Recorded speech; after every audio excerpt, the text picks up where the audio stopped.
At just 7 years old, Akira lost his entire family in a tragic car accident that shattered his world. Since his parents had no contact with the rest of their relatives, the boy was taken in by his father's best friend Kasuya and Kasuya's daughter Toa. That day marked the beginning of a new chapter in Akira's life. Years later, Akira wakes up from an intense dream, one of those vivid, impossible dreams that always feel too real. His AI assistant wakes him, paying no attention to what he mumbled in his sleep since it had become routine for him to talk while dreaming. Sitting on the edge of his bed, Akira sighs, realizing he's had that same strange dream again. After checking the morning news and chatting briefly with his assistant, he heads downstairs for breakfast, where Toa greets him with a tired smile. She hadn't slept much, having spent the whole night buried in her projects. She teasingly asks if he has another javelin practice today, and Akira confirms, telling her she should have gone to school like everyone else. It's more fun to live a normal student life. Toa disagrees. She says studying things she already knows would be a waste of time, and she prefers working on her experiments and research. As Kasuya joins them, father and daughter start discussing new technology projects and AI advancements, while Akira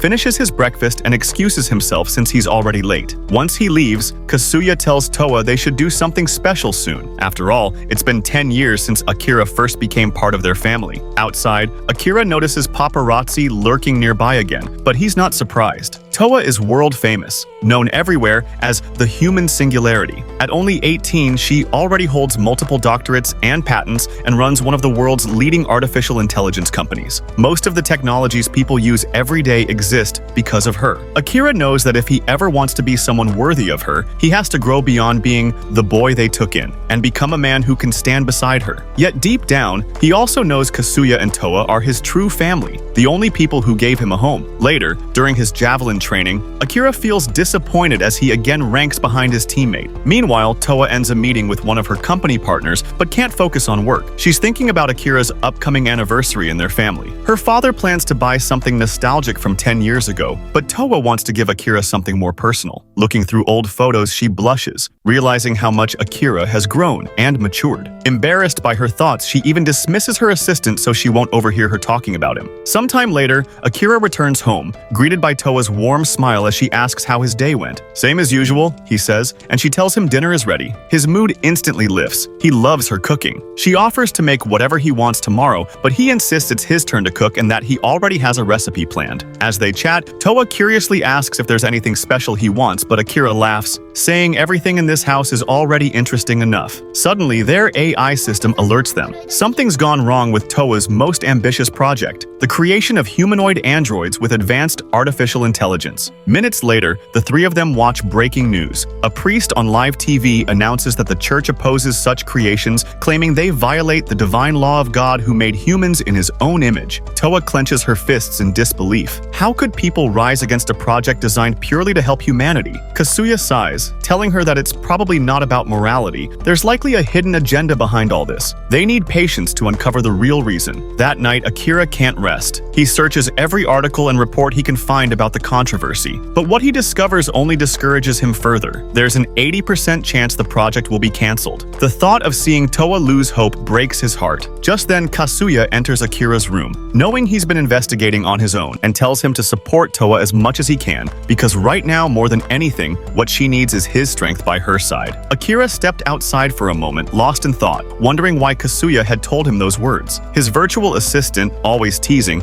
joked that maybe it was because Kasuya had already noticed his feelings toward Toa. Embarrassed but determined, Akira decided he would support her and lift her spirits in any way he could. Over the next few days, he spent his free time creating something that could truly make her smile, and by staying close to her, he managed to bring out genuine laughter from her tired face. One evening, Kasuya gathered them both, revealing new information. The uproar against Toa's AI project had actually been orchestrated by rival tech corporations trying to destroy her reputation. They feared her progress would leave their own research far behind, so they cleverly used religion as a tool to turn public opinion against her. Toa was shocked. She never expected that kind of manipulation, especially aimed directly at her. The next day, when Akira returned home, he greeted her as usual, and without overthinking, he invited her to go to the zoo together that weekend. Toa froze, completely caught off guard, then blushed furiously and bolted to her room, heart racing. To her, it sounded like a date. Her AI assistant teased that this was the perfect chance to confess her feelings, but Toa grew even more flustered, unsure if it was the right thing to do. Still, she started preparing everything carefully. She wanted that day to be perfect. When the weekend arrived, the two of them went to the zoo. Toa's eyes sparkled with excitement as she watched the animals, genuinely fascinated by them. She loved that place ever since she was little, and together, they spent a beautiful, peaceful afternoon. Afterward, they headed to a sauna that Toe found far more impressive than she expected. The moment the warmth enveloped her body, she felt a deep relaxation washing away all the tension from work, and for the first time in weeks, she could simply rest. Later, Akira invited her to dinner at a restaurant. Toa was amazed when a humanoid robot served them. She couldn't stop observing its movements and design, clearly captivated. Akira smiled, showing her a small robotic pet that suddenly hopped onto the table. Toa was stunned when he explained that he had built it himself using her AI framework and standard tech modules she had invented. Her eyes widened in disbelief. It meant he had been secretly studying her research. Akira admitted it openly, saying he wanted to reach her level and that he'd been working hard for that reason, but also confessed that it wasn't just knowledge he wanted. He wanted to know her deeply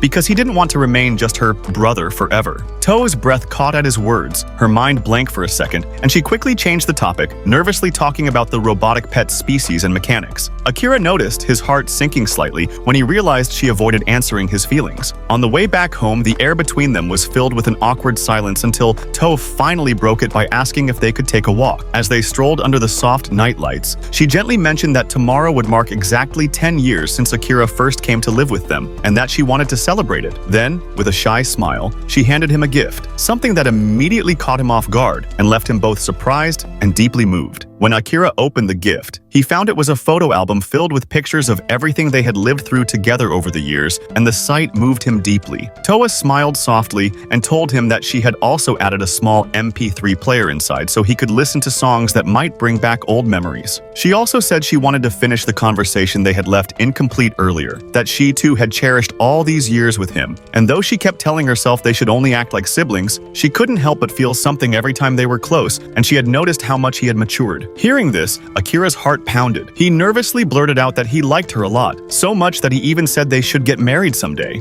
Realizing how impulsive that sounded, he quickly apologized, flustered, but before he could say more, Toa smiled, her cheeks red, and confessed that she also liked him. Overwhelmed with happiness, Akira embraced her tightly, and Toa, still blushing, said that if they ever got married in the future, they should build a beautiful family together. Long live the couple, someone joked playfully, and both of them laughed shyly. When they returned home, Akira could barely contain his joy. After so many years, Toa was finally his girlfriend. He silently promised himself that he would become the best version of himself to stay by her side forever. Meanwhile, Toa still couldn't believe the confession had really happened and thanked her AI assistant for its guidance. As they talked, she wondered why people rejected the idea of artificial personalities inside androids, the newest and most advanced evolution of AI that her company had developed, especially since humans already relied on AI in almost every aspect of life. Her assistant calmly replied that it was all driven by fear, the fear humans had of being replaced at the top of the world. A few days later, Akira stood among a massive crowd of investors and media gathered for Toa's big presentation.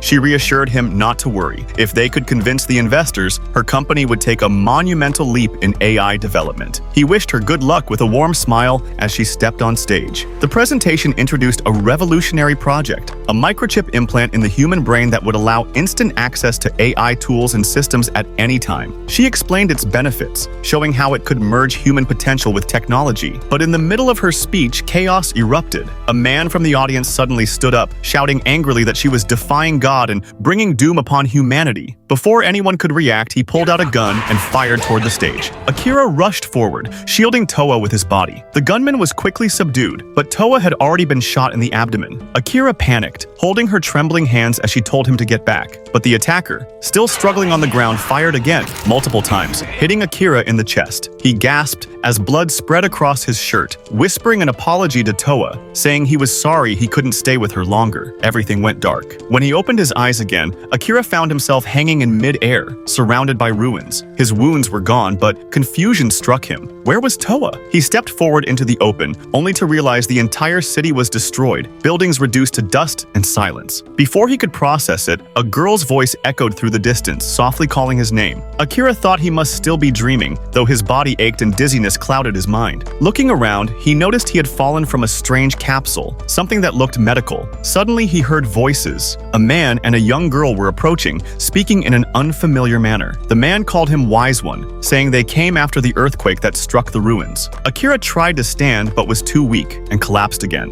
Moments later, he heard the girl's voice as he drifted in and out of consciousness, and when he awoke again, he was lying on a cart moving down a dirt path. The man smiled kindly, telling him to rest. Akira thanked them and introduced himself, saying his name was Akira, but the man looked confused and introduced himself as Wia, the leader of the nearby village, and the girl as his daughter, Aidi. Waya explained that everyone believed Akira was the Wise One their village worshipped, who had been sleeping in that capsule for centuries. According to their legends, the Wise One had been there long before Wia was even born, and the Temple of Owell had tasked his ancestors with guarding those ruins. Akira listened in disbelief, wondering if Toa was alive somewhere, but when he heard the name of the village they were heading to, he froze. It was a place he used to visit often with Toa and Kasuya. Pain surged in his head as he remembered the joyful days now buried under destruction. Hoping to wake from this nightmare, he lay down quietly. When he opened his eyes again, he was inside a small house. A kind woman welcomed him warmly, happy to see him awake. Akira asked where he was, and Wia told him he was safe in their home and could rest as long as he needed. After eating and talking for a while, everyone in the house was astonished by Akira's stories about his past world, the technology, the life, the civilization that once existed. When he asked how long they thought he'd been asleep, no one could answer. They were simple villagers, far removed from history or science, but they said it would be best to report his awakening to Owell, the central institution that ruled the world now. Shocked, Akira asked who or what Owell was, and Waya explained that nations no longer existed. The world was unified under Owell, an institution that had replaced old governments and achieved peace by ending all wars. Akira sat in stunned silence, realizing how much the world had changed. The men insisted they should report this quickly. They didn't want to risk being punished, as others had been before when they hid relics from the old era. But Wia defended Akira, saying he had just awakened and didn't understand anything yet, while a woman named Tavarina stepped forward, insisting that Akira needed time to recover before anyone made such a report. Because Akira was still extremely confused, the villagers agreed that he should stay and adapt gradually to this new world before being told everything in detail. Everyone accepted Tavarina's suggestion without question, which surprised Akira. It was remarkable how much authority that woman had. Hours later, while the others rested, Akira couldn't sleep. His mind was overflowing with questions. He stepped outside to breathe, noticing by the warm air that it must be summer. In the distance, he saw faint lights from other settlements, but the sight only filled him with sadness. Tears rolled down his cheeks as he whispered Toa's name, not knowing if she was still alive somewhere. From a tall tower nearby, the mysterious girl from before quietly watched him under the moonlight. If you guys love this anime, drop a part 2 in the comments right now. The next part will blow your mind.